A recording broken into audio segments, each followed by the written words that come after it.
Hey everyone, what is going on? I'm Matthew Oliver with Stillwater Alchemy, and today we're going to be reflecting on this past full moon partial lunar eclipse because I've said it once and I will say it again. One of the best ways to learn and understand astrology is to have a retrospective interaction with it. It's one thing to be in a certain transit or a certain lunation or a certain eclipse and maybe feel like you understand it, but I love speaking with fellow astrologers, my fellow contemporaries, and sometimes when you're in it, you can't fully understand the lessons or what's coming about, especially something like an eclipse, partial or full.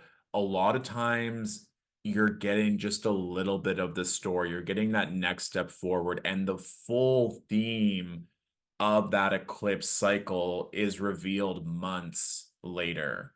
And so taking this time to be introspective and to see what's coming forward is only ever going to benefit you at later stages of your soul's journey. Okay. So let us pull up the chart with the eclipse and the transits just so that we can understand this from an astrological standpoint. So this full moon partial lunar eclipse happened on Tuesday, September 17th, 10:34 p.m. Eastern Standard Time. So if you're in other parts of the world, it would have happened on Wednesday morning.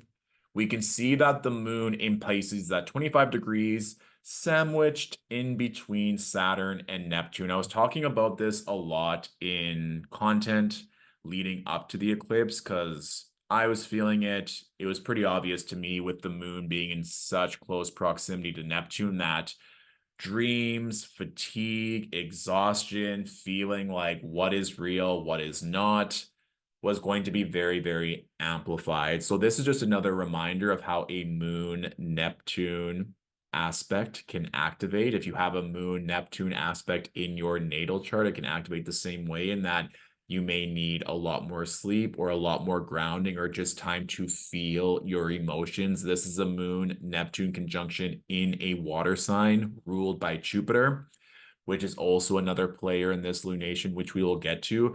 But it's just important to remember that a lot of things that we have been conditioned to believe is not conducive to one's soul evolution or spiritual growth. Like working 9 to 5, Monday to Friday, getting 2 days off to rest, thinking that if you need to sleep all day, that you're lazy, thinking that if you need extra rest, that something is wrong with you. Like that, in my opinion, is a conditioned belief that many of us have taken on to feel desired or worthy in this current patriarchal society.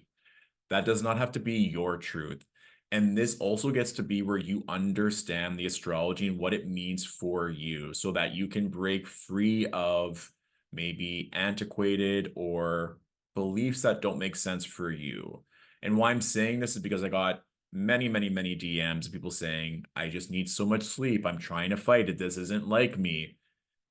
And I would just, again, question, is it not like you, or is it countering a belief that you've inherited from society, family, culture, what have you? And this is just scratching the surface, right? If we're talking about this eclipse as a whole, Pisces is ruled by Jupiter. And we also have this strong aspect by square happening. So this eclipse energy is a partial eclipse because the nodes are still in Aries and Libra. So the sun, the moon, and the earth weren't in perfect alignment. So the moon wasn't fully eclipsed, right? Eclipse can mean swallowed or stolen. I'm not sure if any of you looked at the eclipse. I was talking to a friend the other day and she was saying that we're not supposed to look at the eclipse. I've been going through it and there are certain things in my life that were on my mind, and being able to stand on my balcony and look at the eclipse, I was able to release that to this full moon and allow these emotions to not be mine to carry. And I could feel my mind and my brain decompressing. It felt really good. And it also felt like it unlocked some other emotional stuff I had to work through. So again, there are things that different lineages, different cultures will say of like what to do, what not to do. generally speaking, during eclipses, it can feel like a wild card energy. So to do rituals that would need the light of a luminary, like the sun and the moon, if you're doing an intense manifestation ritual, an intense love ritual where you're incorporating all the elements, you're taking time to craft this, which, if we're being honest with ourselves, I'm not sure if many people do a full-on ritual. There can be many types of rituals, which is another conversation. But if the light of a luminary is being stolen, eaten, eclipsed, then it's not wise to do it because you don't have everything. If we are having a part of the moon being eclipsed, there could be certain things emotionally that weren't fully clear until after the eclipse, which is also what I'm going to talk about in a moment. But these are just things to note that, especially with the moon's aspect to Saturn, it is calling us all to slow down. Pisces can sometimes have an escapism quality where it just wants to swim away instead of feeling what it needs to feel. And sometimes Pisces and boundaries don't necessarily go hand in hand. They just want to swim to a different part of the ocean instead of being contained at one time. And that's not bad.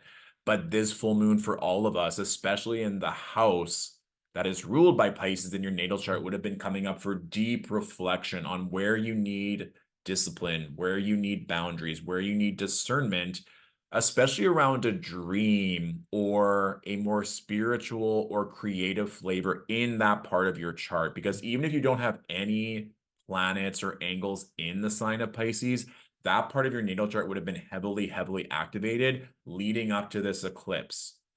And thus, it's going to give you an additional nod of what to expect when the nodes shift out of Aries and Libra and move into Pisces and Virgo January of next year, 2025. And if you want to be a bit more intermediate with your analysis, you can also look to the house in which Gemini rules because there is going to be that aspect between the moon and Jupiter. So those two houses are probably linked in what has been coming through during this eclipse energy in the sign of Pisces, okay? And remember that Jupiter and Gemini, the thing with this transit is curious, allowing yourself to be curious, allowing yourself to experiment. You may not come up with a conducive theory, but you might be having a lot of hypotheses that you're testing out. Maybe I want to do this, but maybe I want to do that. Maybe this belief or this thought process has been serving me, but maybe there's a better way of doing it. There are one, two, three, four, five, six planets at the time of this eclipse that were in mutable signs.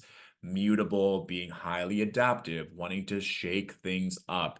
If there is something that you are wanting to do in a way that you have never done it before, please trust that. Be curious about it. Be able to explore these things.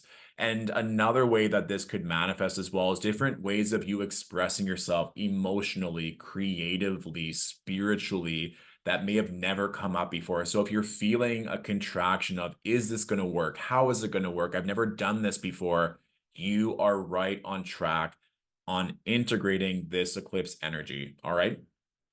Now, I also want to talk about yesterday, which was Wednesday, September 18th.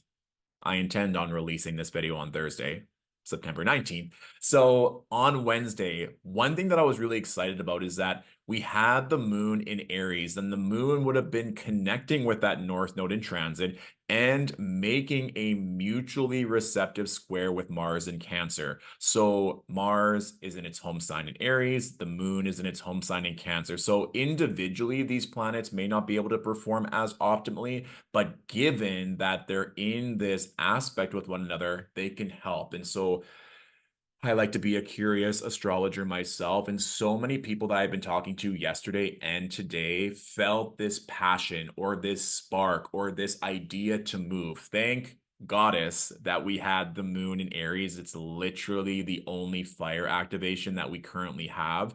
And so fire allows that passion, it allows us that motivation, it allows us to move forward. So why I'm bringing this up is because it is likely that something shifted between the eclipse And when the moon moved into Aries, given this Martian flavor, given this forward movement of what were you feeling called to do? What are you now with this new spark, creativity, ideas? What came forward? It's one thing to think something, it's another to say it, and then it's a completely other to actually implement it. You can say that you're going to go to the gym, but until you go to the gym, take the tour, buy the membership, and put on your cute outfit and start doing the things, it's a whole journey. So maybe you had that whole journey of thinking something, saying something, and now doing it. But understanding what that action is, in my opinion, is another clue to what this eclipse energy is activating. All right.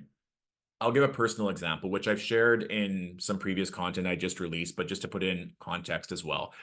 So I've been working in voiceover for many moons, training, strengthening my voice, doing different parts of voiceover work. And I've been wanting to refresh, redo my demos since the summer. And I've been emailing back and forth, different coaches, different studios to find the right fit.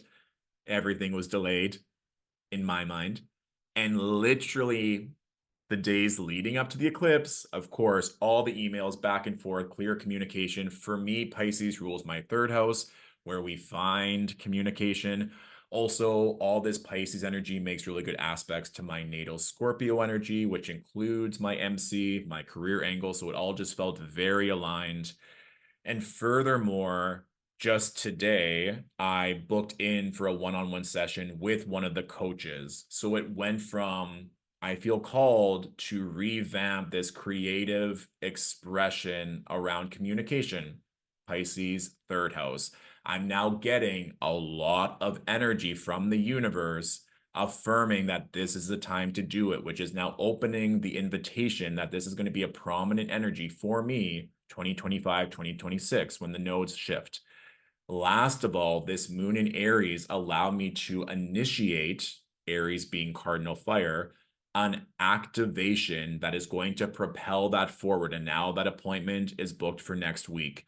And I share that so that you can all kind of see how this works in real time while integrating it into one's natal chart. So no matter what level of astrology you are currently playing with, to see it move in action. And even if we're moving on to currently, which is Thursday evening in Toronto, the moon is still an aspect to Jupiter, right? So now there can be this levity or this idea or this just feeling of hope and ease compared to the weekend and leading up to the eclipse, which was quite intense in the buildup of this eclipse, to now having the idea and the focus and the curiosity of what's to come.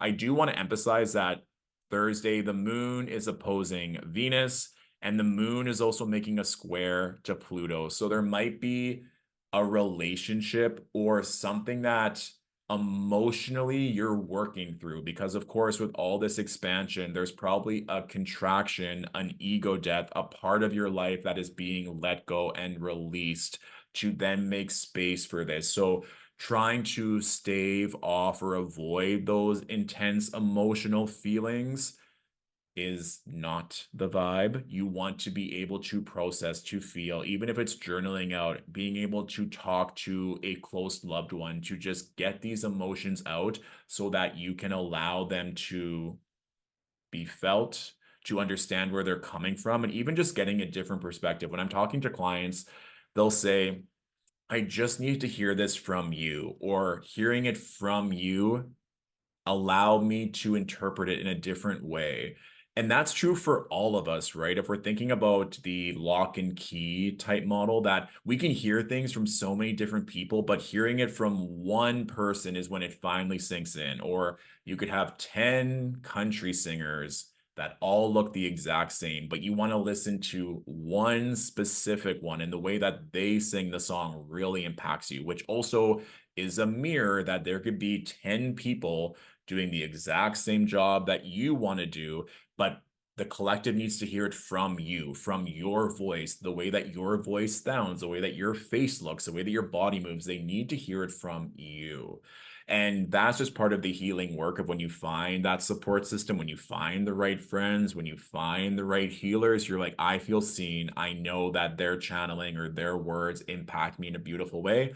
I want to keep connecting with them, which I also am saying that because of that Moon Jupiter square, and that words are spells, words are extremely powerful. And this kind of goes full circle in a way that we are directly influenced by the words, the conversations, the beliefs that are integrated on a macro and micro level. So being aware of that and potentially clearing outdated beliefs, ideas, thoughts about yourself, about your dreams, about relationships is another layer of this eclipse energy that is likely coming forward. Now, we're in the thick of the eclipse portal. You don't really have to think about that in a way. Like if you're on holiday for 2 weeks, you get to the destination, you check into the hotel, you might be chilling at the beach for a couple days and going on an excursion, or you might be meeting up with a fabulous lover.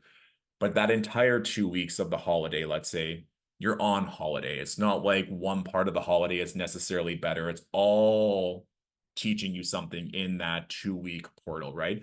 Eclipse's energy is very similar, in my opinion, that we're in it right now. So everything that's happening, all of your actions, your thoughts, your ideas are part of a much bigger narrative. And it's not meant to stress you out. It's just meant to, if there's a time in your life where you wanted to be mindful, where you wanted to be intentional with your thoughts, your words, your actions, what beliefs you wanted to take on, how you are doing your spiritual hygiene, now is the time. That is why so many of us are sleeping. The soul needed to shed, to integrate, to feel all the things in different realms when the egoic mind is not racing, so that as we move through this eclipse energy, as we are on a spiritual holiday, that we can have new experiences, have new energies flow through us to understand what we want to keep and when we let it go. Maybe we take that lover home with us after the holiday, or we stay in contact with them, or maybe we meet a profound teacher that we then take up and want to work with one-on-one. Or maybe we just found a beautiful beach that we're like, that beach